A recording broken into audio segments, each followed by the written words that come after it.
Hello friends, welcome to bright fact. दोस्तों, आज हम जिस टॉपिक को स्टडी करेंगे वो है बेल्ट में जो पुलीज लगी होती हैं उसको डिस्कस करेंगे कि बेल्ट में पुलीज का क्या काम होता है और वो किस तरह लगी होती हैं। दोस्तों, वीडियो शुरू करने से पहले आपसे एक रिक्वेस्ट करूंगा कि इस वीडियो को शुरू से लेकर आखिर तक ज़रूर देखिए ताकि आपको सही से लेक्चर की समझ आए। तो चलें दोस्तों, बिना वक्त जाए किए शुरू करते हैं। देखें फ्रेंड्स, अगर आप किसी इंडस्ट्री में काम कर रहे हैं तो आपने देखा होगा कि आमतौर पर बेल्ट कन्वेयर्स लगी होती हैं और उसमें मुख्तलिफ़ किस्म की पुलिस लगी होती हैं।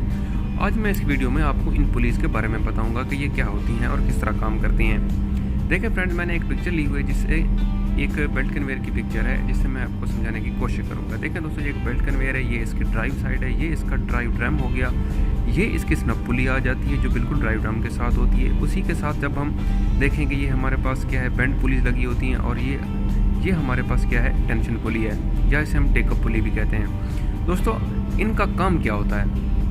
देखें दोस्तों, सबसे पहले हम स्नब पुली को डिस्कस करते हैं। देखें फ्रेंड्स, जो स्नब पुली होती है वो हमेशा ड्राइव ड्रम के साथ या ड्राइव साइड के बिल्कुल नज़दीक लगी होती है। अब इसका काम क्या होता है? दोस्तों, जो स्नब पुली होती है वो क्या करती है, रैप एंगल को इंक्रीज करती है। अब ये रैप एंगल क्या होता है वो देखते हैं। देखें फ्रेंड्स, यहाँ पे मैंने दो एंगल ड्रा की हुई हैं।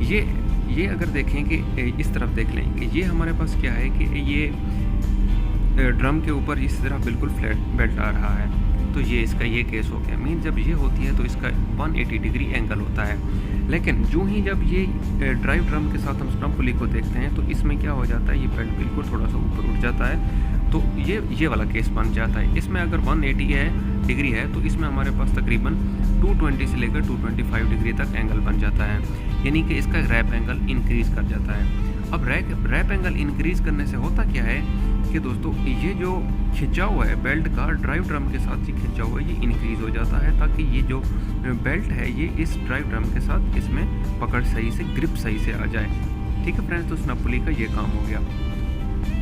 आगे हमारे पास बेंड पुली। बेंड पुली क्या करती है दोस्तों? बेंड पुली क्या करती है कि ये जो हमारे पास टेकअप पुली है इसको पाथ प्रोवाइड करती है। मीन्स ये हमारे पास इस तरह जो बेल्ट आता है इसी तरह से इसको पाथ प्रोवाइड करती है टेकअप पुली को।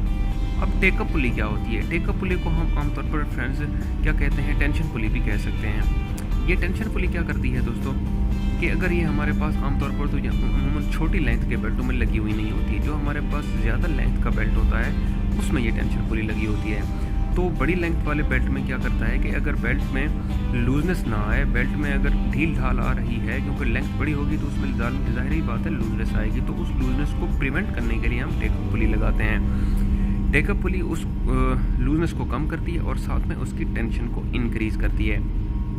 ठीक है फ्रेंड्स, ताकि ये बेल्ट जो है हमारे पास स्मूथ से चलता रहे। ये दोस्तों हमारे पास स्नब पुली, बेंड पुली और टेकअप पुली का काम आ गया। उम्मीद करता हूँ दोस्तों आपने इसको सही से समझा होगा। दोस्तों, अगर आप मेरे चैनल ब्राइट फैक्ट पे नए हैं तो इसको काइंडली सब्सक्राइब ज़रूर कीजिए और साथ में बेल आइकन को प्रेस कीजिए ताकि मेरी लेटेस्ट और इन्फॉर्मेटिव वीडियोस आप तक पहुँचते रहें। दोस्तों, अगर इस वीडियो के बारे में आपको कोई कन्फ्यूजन है तो काइंडली कमेंट में मेंशन कीजिए ताकि मैं आपको वो अगली वीडियो में क्लियर कर सकूँ। शुक्रिया।